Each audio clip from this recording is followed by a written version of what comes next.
Hello welcome to our channel. അപ്പോൾ നമുക്ക് നമ്മുടെ chapter adventures in a banyan ട്രീയുടെ കണ്ടിന്യൂഷനാണ് എടുക്കാനുള്ളത്.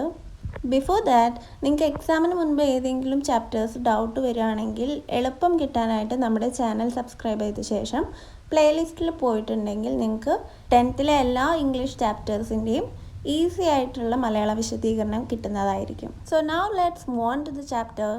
അപ്പോൾ നമ്മളിവിടെ വരെ എത്തിയെന്ന് നിങ്ങൾക്ക് ഓർമ്മയുണ്ടോ? നമ്മുടെ കീരിയും പാമ്പും കൂടി ഉഗ്രനായിട്ട് നടക്കാൻ പോവുകയാണല്ലേ. അപ്പോൾ ഇനി എന്താ ഉണ്ടാവാന്ന് നമുക്ക് നോക്കാം. Though the combatants were unaware of the presence in the banyan tree, they soon became aware of the arrival of two other spectators. Combatants, പോരാളികൾ. ആരൊക്കെയാണ് ഇവിടുത്തെ പോരാളികൾ? കോബ്രയും മംഗൂസും അല്ലേ. സോ പോരാളികളായിട്ടുള്ള കരിമൂർഖനും കീരിക്കും ആൽമരത്തിലുള്ള എൻ്റെ സാന്നിധ്യം അറിയാൻ സാധിച്ചിരുന്നില്ല. എങ്കിൽ കൂടി മറ്റ് രണ്ട് കാഴ്ചക്കാരുടെ വരവ് അവർക്ക് പെട്ടെന്ന് തന്നെ മനസ്സിലാക്കാനായി. സോ ഹിയർ കോമ്പാറ്റൻസ് മീൻസ് പോരാളികൾ അല്ലെങ്കിൽ എതിരാളികൾ, തമ്മിൽ അടി കൂടുന്ന ആൾക്കാർ. ആൻഡ് സ്പെക്ടേറ്റേഴ്സ് മീൻസ് കാണികൾ. One was a miner and the other a jungle crow, not the wily urban crow. അപ്പോൾ ഈ കാഴ്ചക്കാരിൽ ഒരാൾ ഒരു മൈനയും മറ്റേതൊരു കാട്ടുകാക്കയുമായിരുന്നു. And the crow was in the wily urban crow. So ഈ പറയുന്ന കാക്ക പട്ടണത്തിലെ സൂത്രശാലിയായിട്ടുള്ള ഒരു കാക്കയായിരുന്നില്ല. വൈലി മീൻസ് കണ്ണിങ്, സൂത്രശാലിയായ. They had seen these preparations for battle. യുദ്ധത്തിനായിട്ടുള്ള തയ്യാറെടുപ്പുകൾ അവർ നേരത്തെ തന്നെ കണ്ടിരുന്നു. ആര്? നമ്മുടെ കാക്കയും മൈനെ. And had settled on the characters to watch the outcome. മാത്രമല്ല ഔട്ട്കം അറിയാനായിട്ട്, അതായത് കോബ്രയും മംഗൂസും തമ്മിലുള്ള യുദ്ധത്തിൻ്റെ ആ ഒരു മത്സരഫലം അറിയാനായിട്ട് അവർ കള്ളിമുൾച്ചെടിയിൽ ഇരിപ്പുറപ്പിച്ചു. Had they been content only to watch, all would have been well with both of them. അവർ വെറും കാഴ്ചക്കാരായി മാത്രം നിൽക്കുകയാണെങ്കിൽ അതായിരിക്കും അവർക്ക് നല്ലത്. കോണ്ടന്റ് മീൻസ് സന്തുഷ്ടമായ അല്ലെങ്കിൽ സംതൃപ്തി. The cobra stood on the defensive, swaying slowly from side to side, trying to mesmerize the mongoose into making false move. The cobra stood on the defensive. മൂർഖൻ പ്രതിരോധത്തിലായിരുന്നു നിന്നത്. എന്നിട്ട് മെല്ലെ ഇരുവശങ്ങളിലേക്കും ആടിക്കൊണ്ട് തെറ്റായ നീക്കത്തിലേക്ക് നമ്മുടെ മംഗൂസിനെ നടത്താനായിട്ട് കോബ്ര ശ്രമിച്ചുകൊണ്ടേയിരുന്നു. ഹിയർ മെസ്മറൈസ് മീൻസ് മയക്കുക അല്ലെങ്കിൽ വശീകരിക്കുക എന്നുള്ള മീനിങ്. ആൻഡ് സ്വേ മീൻസ് ആടുക. But the mongoose knew the power of his opponent's glassy, unwinking eyes and refused to meet them. എന്നാൽ മംഗൂസിന്, കീരിക്ക് തൻ്റെ ഓപ്പണൻറ്റിൻ്റെ, അതായത് എതിരാളിയുടെ കണ്ണാടി പോലുള്ള ഇമ ചിമ്മാത്ത കണ്ണുകളുടെ ശക്തി അറിയാമായിരുന്നു. അതിനാൽ ആ കണ്ണുകളെ നോക്കാൻ അല്ലെങ്കിൽ നേരിടാൻ അവൻ വിസമ്മതിച്ചു. വിങ്ക് എന്ന് പറഞ്ഞാൽ എന്താ? കണ്ണ് ചിമ്മുക അല്ലേ. അപ്പോൾ അൺവിങ്ക് means കണ്ണടയ്ക്കാതിരിക്കുക. Instead, he fixed his gaze at a point just below the cobra's hood and opened the attack. പകരം കോബ്രയുടെ പത്തിയുടെ തൊട്ട് താഴെയുള്ള ഒരു പോയിന്റിലേക്ക്, ഒരു ബിന്ദുവിലേക്ക് ഗേസ് ചെയ്തുകൊണ്ടിരുന്നു, തുറച്ചു നോക്കിക്കൊണ്ടിരുന്നു. എന്നിട്ട് അവൻ്റെ ആക്രമണം ആരംഭിച്ചു. Moving forward quickly until he was just within the cobra's reach, he made a feint to one side. പെട്ടെന്ന് മുന്നോട്ട് കുതിച്ചുകൊണ്ട് കോബ്രയ്ക്ക് എത്തിപ്പിടിക്കാവുന്ന അത്ര ദൂരത്തിന് തൊട്ടടുത്ത് എത്തിയിട്ട് അവൻ ഒരു വശത്തേക്ക് ഒരു വ്യാജ ആക്രമണം നടത്തി. ഫെയിൻറ്റ് മീൻസ് കപടവേഷം, അതായത് ശത്രുവിനെ തെറ്റിദ്ധരിപ്പിക്കാനായിട്ട് നടത്തുന്ന വ്യാജ ആക്രമണം. Immediately the cobra struck. പെട്ടെന്ന് പാമ്പ് ശക്തിയായിട്ട് ആഞ്ഞടിച്ചു. സ്ട്രക്ക് മീൻസ് ശക്തിയായിട്ട് അടിക്കുക. His great hood came down so swiftly that I thought nothing could save the mongoose. അവൻ്റെ വലിയ പത്തി സ്വിഫ്റ്റ്ലി വേഗത്തിൽ താഴ്ന്നു വരുന്നത് കണ്ടപ്പോൾ ഒന്നിനും ആ കീരിയെ രക്ഷിക്കാനാകില്ലല്ലോ എന്ന് ഞാൻ ഓർത്തുപോയി. But the little fellow jumped neatly to one side and darted in as swiftly as the cobra, biting the snake on the back and darting away again out of reach. എന്നാൽ ആ ലിറ്റിൽ ഫെലോ, ആ കുഞ്ഞു വ്യക്തി, അതായത് നമ്മുടെ കീരിനെയാണ് പറയുന്നത്, ആ കീരി വളരെ ഭംഗിയായിട്ട് തന്നെ ഒരു വശത്തേക്ക് ചാടിക്കൊണ്ട് പാമ്പിൻ്റെ അതേ വേഗത്തിൽ ഓടിച്ചെന്നിട്ട് പാമ്പിൻ്റെ മുതുകത്ത് കടിച്ചു. എന്നിട്ട് പിടി കൊടുക്കാതെ വീണ്ടും അകലേക്ക് ഓടിപ്പോയി. Here Dart means an art of running somewhere suddenly or rapidly. പെട്ടെന്ന് എങ്ങോട്ടെങ്കിലും ഓടിപ്പോകുന്നതിനാണ് ഡാർട്ട് എന്ന് പറയാം. The moment the cobra struck, the crow and the myna hurled themselves at him only to collide heavily in mid-air. അതായത് പാമ്പ് കീരിനെ ആക്രമിച്ച ആ ഒരു നിമിഷം കാക്കയും മൈനയും വളരെ വേഗത്തിൽ പാമ്പിൻ്റെ നേരെ പറന്നു വന്നു. പക്ഷേ അങ്ങനെ പറന്നു വന്ന സമയത്ത് പാതി വഴിയിൽ വെച്ചിട്ട് പരസ്പരം അവർ ശക്തമായിട്ട് കൂട്ടിയിടിച്ചു. Collide means crash into, കൂട്ടിയിടിക്കുക. ആൻഡ് ഹേൾ എന്ന് പറഞ്ഞിട്ടുണ്ടെങ്കിൽ എന്തെങ്കിലുമൊക്കെ ശക്തിയോടെ എറിയുക എന്നുള്ളൊരു മീനിങ് ആണ്. പക്ഷെ ഇവിടെ കാക്കയും മൈനയും പെട്ടെന്ന് പറന്നു വന്നു എന്നുള്ള മീനിങ് ആണ് കേട്ടോ. Shrieking at each other, they returned to the cactus plant. എന്നിട്ട് അവർ പരസ്പരം അലറി നിലവിളിച്ചുകൊണ്ട് കള്ളിമുൾ ചെടിയിലോട്ട് തന്നെ മടങ്ങിപ്പോയി. Shrieking മീൻസ് അലറി വിളിക്കുക അല്ലെങ്കിൽ നിലവിളിക്കുക. A few drops of blood glistened on the cobra's back. കോബ്രയുടെ പുറത്തായിട്ട് ഏതാനും ചോരത്തുള്ളികൾ ഇങ്ങനെ മിന്നി തെളിഞ്ഞു. Glisten means shine with a sparking light, മിന്നി തിളങ്ങുക. The cobra struck again and missed. Cobra വീണ്ടും ആക്രമിച്ചു, എന്നാൽ കോബ്രയ്ക്ക് ഉന്നം പിഴച്ചു. മംഗൂസിനെ കിട്ടിയില്ല. Again the mongoose sprang aside, jumped in and bit. കീരി ആവട്ടെ വീണ്ടും ഒരു വശത്തേക്ക് കുതിച്ചിട്ട് മുന്നോട്ട് ചാടിക്കൊണ്ട് കടിച്ചു. Sprang means ചാടി. Again the birds dived at the snake, bumped into each other instead and returned shrieking to the safety of the cactus. അങ്ങനെ വീണ്ടും പക്ഷികൾ പാമ്പിന് നേരെ ഊളിയിട്ട് പറന്ന് കൂട്ടിയിടിച്ചപ്പോൾ കള്ളിച്ചെടിയുടെ സുരക്ഷിതയിലേക്ക് മടങ്ങിപ്പോയി. The third round followed the same course as the first, but with one dramatic difference. മൂന്നാം ഊഴം ഒന്നാമത്തെ ഊഴത്തെ പിന്തുടർന്നെങ്കിലും, അതായത് മൂന്നാമത്തെ റൗണ്ട് ഒന്നാമത്തേത് പോലെ തന്നെ ആയിരുന്നെങ്കിലും നാടകീയമായ ഒരു വ്യത്യാസം ഉണ്ടായിരുന്നു. The crow and myna, still determined to take part in the proceedings, dived at the cobra, but this time they missed each other as well as their mark. മൈനയും കാക്കയും ഈ കാര്യത്തിൽ പങ്കെടുക്കാൻ ഇപ്പോഴും തീരുമാനിച്ചിരിക്കുന്നതുകൊണ്ട് അവർ പാമ്പിന് നേരെ താഴ്ന്നു പറന്നു. എന്നാൽ ഈ വട്ടം അവർ പരസ്പരം കൂട്ടിമുട്ടിയതുമില്ല കേട്ടോ. അവരുടെ ലക്ഷ്യം തെറ്റുകയും ചെയ്തു. പക്ഷെ ഡിറ്റർമിൻ മീൻസ് ഡിസൈഡ്, തീരുമാനിക്കാം. ആൻഡ് പെട്ടെന്ന് താഴേക്ക് കുതിക്കുന്നതിനാണ് ഡൈവ് എന്ന് പറയാം.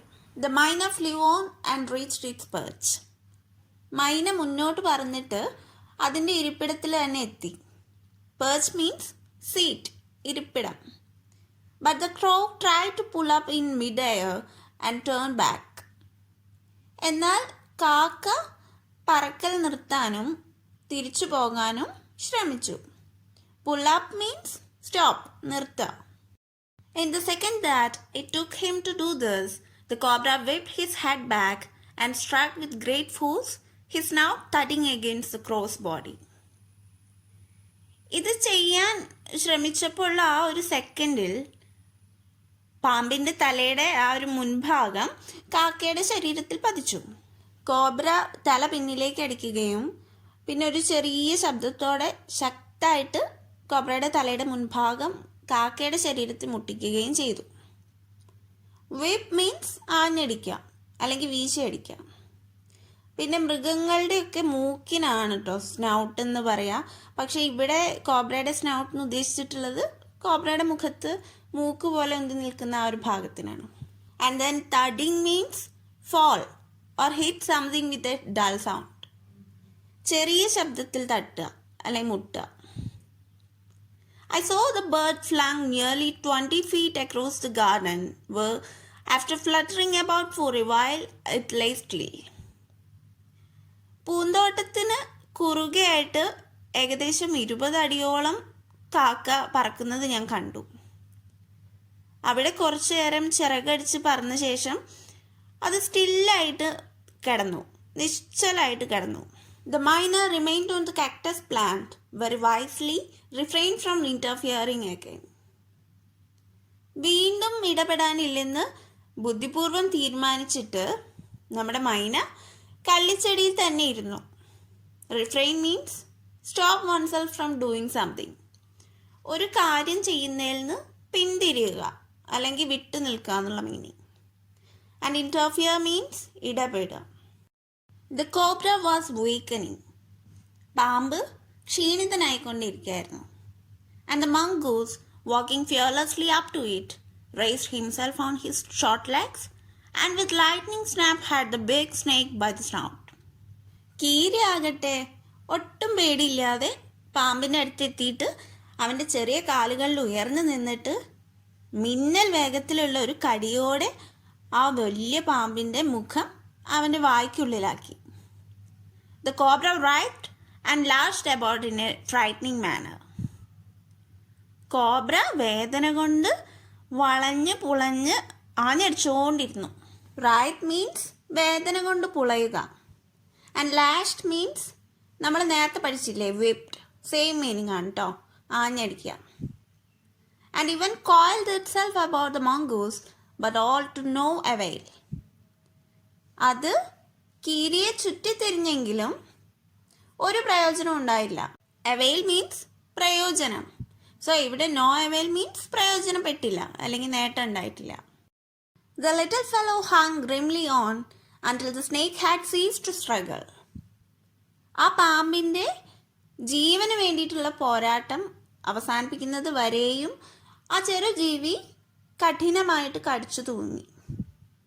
ഗ്രിംലി മീൻസ് കഠിനമായി, ആൻഡ് സീസ് മീൻസ് അവസാനിപ്പിക്കുക അല്ലെങ്കിൽ ഇല്ലാതാക്കുക എന്നുള്ള മീനിങ്.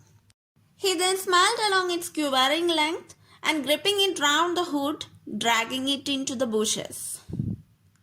പിന്നീട് അവൻ ആ വിറയ്ക്കുന്ന ശരീരം മൊത്തം മണത്ത് നോക്കി. കോബ്രയുടെ പത്തിയുടെ ചുറ്റും കടിച്ചു പിടിച്ചുകൊണ്ട് അതിനെ കുറ്റിക്കാട്ടിലേക്ക് വലിച്ചിഴച്ചുകൊണ്ട് പോയി. ക്യുവാറിങ് മീൻസ് സ്ലൈറ്റ്ലി ഷേക്കിംഗ്, ചെറുതായിട്ട് വിറയ്ക്കുന്ന. ആൻഡ് ഡ്രാഗ് മീൻസ് വലിച്ചിഴയ്ക്കുക. The myna drop cautiously to the ground. അങ്ങനെ നമ്മുടെ മൈനർ ശ്രദ്ധയോടുകൂടെ തന്നെ നിലത്തിറങ്ങി. ഹോപ്ഡ് അബൌട്ട്, ചാടി ചാടി നടന്നു അല്ലെങ്കിൽ തത്തി തത്തി നടന്നു. Peered into the bushes from a safe distance. എന്നിട്ട് സുരക്ഷിതമായിട്ടുള്ളൊരു അകലത്ത് നിന്നിട്ട് ബുഷസിലേക്ക്, നമ്മുടെ കുറ്റിക്കാട്ടിലേക്ക് ഒളിഞ്ഞു നോക്കി. And then with a shrill cry of congratulation flew away. പിന്നീട് അഭിനന്ദനത്തിൻ്റെ കാതു തിളപ്പിക്കുന്ന ഒരു കരച്ചിലോടുകൂടെ ദൂരത്തേക്ക് പറന്നുപോയി. When I had also made a cautious descent from the tree and returned to the house, I told grandfather of the fight I had seen. എപ്പോഴാണോ ഞാൻ മരത്തിൽ നിന്ന് ശ്രദ്ധാപൂർവം താഴെ ഇറങ്ങിയിട്ട് വീട്ടിലെത്തിയത്, അപ്പോൾ തന്നെ ഞാൻ കണ്ട ആ യുദ്ധത്തിൻ്റെ വിവരം മുത്തച്ഛനോട് പറഞ്ഞു. He was pleased that the mongoose had won. കീരി ജയിച്ചു എന്നറിഞ്ഞതിൽ അദ്ദേഹം സന്തുഷ്ടനായി. He had encouraged it to live in the garden to keep away the snakes. ഈ പാമ്പുകളൊക്കെ വരുന്നത് തടയാനായിട്ട് അദ്ദേഹം നമ്മുടെ മുത്തച്ഛൻ കീരി ഗാർഡനിലേക്ക് വരുന്നതിനെ എൻകറേജ് ചെയ്തിരുന്നു, പ്രോത്സാഹിപ്പിച്ചിരുന്നു. And fed it regularly with scraps from the kitchen. അതുകൊണ്ട് തന്നെ പതിവായിട്ട് അടുക്കളയിൽ നിന്നുള്ള ഭക്ഷണാവശിഷ്ടങ്ങളൊക്കെ കീരിക്ക് കൊടുക്കാറുണ്ടായിരുന്നു. He had never tried taming it. അദ്ദേഹം അതിനെ ഇണക്കാനൊന്നും ഒരിക്കലും ശ്രമിച്ചിരുന്നില്ല. Because wild mongoose was more useful than a domesticated one. കാരണം വളർത്തുകീരിയേക്കാൾ ഏറെ പ്രയോജനകരം. From the banyan tree, I often saw the mongoose patrolling the four corners of the garden. അതായത് ആൽമരത്തിൽ ഇരുന്നുകൊണ്ട് തോട്ടത്തിൻ്റെ 4 മൂലകളിലേക്ക് ഞാനിങ്ങനെ റോന്ത് ചുറ്റുന്ന കീരിയെ പലപ്പോഴായി കാണാറുണ്ടായിരുന്നു. പട്രോൾ മീൻസ് റോന്ത് ചുറ്റുക, അതായത് ഒരു ഏരിയയിൽ കൂടെ പതിവായിട്ട് സഞ്ചരിക്കുക എന്നർത്ഥം. And once I saw him with an egg in his mouth and knew he had been in the poultry house.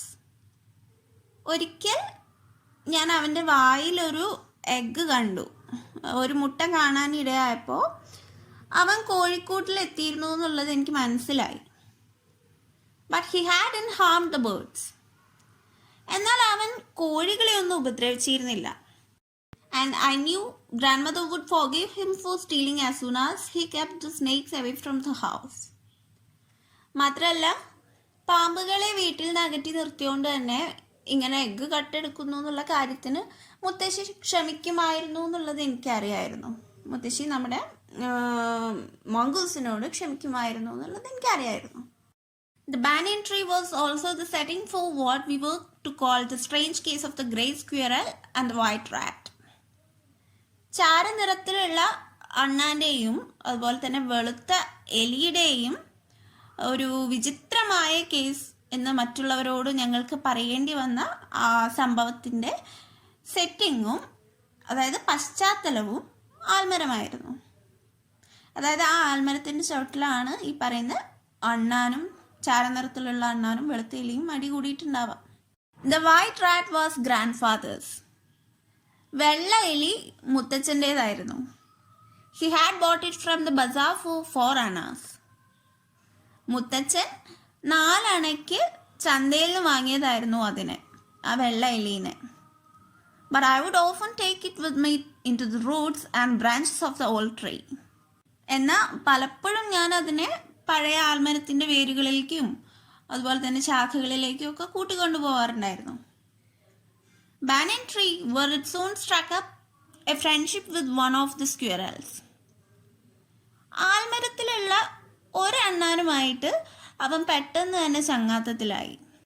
They would go off together on little excursions among the branches.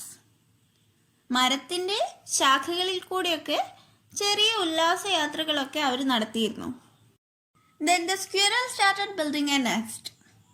പിന്നീട് അണ്ണാൻ കൂട് നിർമ്മിക്കാൻ തുടങ്ങി. At first she tried building it in my pockets. ആദ്യം അവൾ എൻ്റെ പോക്കറ്റിനുള്ളിലാണ് കൂട് കൂട്ടാൻ ശ്രമിച്ചത്. And when I went indoors and changed my clothes, I would find straw and grass falling out. എന്നാൽ ഞാൻ വീട്ടിൽ പോയി ഡ്രസ്സ് മാറുമ്പോഴാണ് ഈ വൈക്കോലും പുല്ലൊക്കെ താഴെ വീഴുന്നത് കാണാറ്. Then one day grandmother's knitting was missing. അങ്ങനെ ഇരിക്കെ ഒരു ദിവസം മുത്തശ്ശി തയ്ച്ചോണ്ടിരുന്ന തുണി നഷ്ടപ്പെട്ടു. We hunted for it everywhere, but without success.